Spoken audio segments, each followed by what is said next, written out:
It's windy and stuff, but we're gonna go ahead and try to let off this rocket quarter-inch core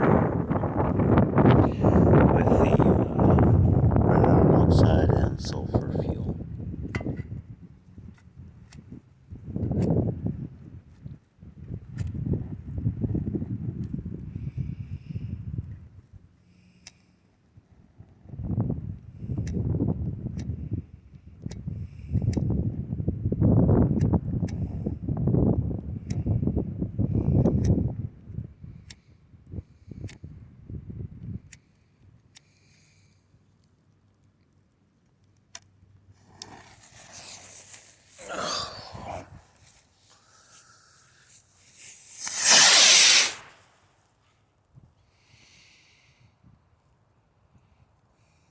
All right.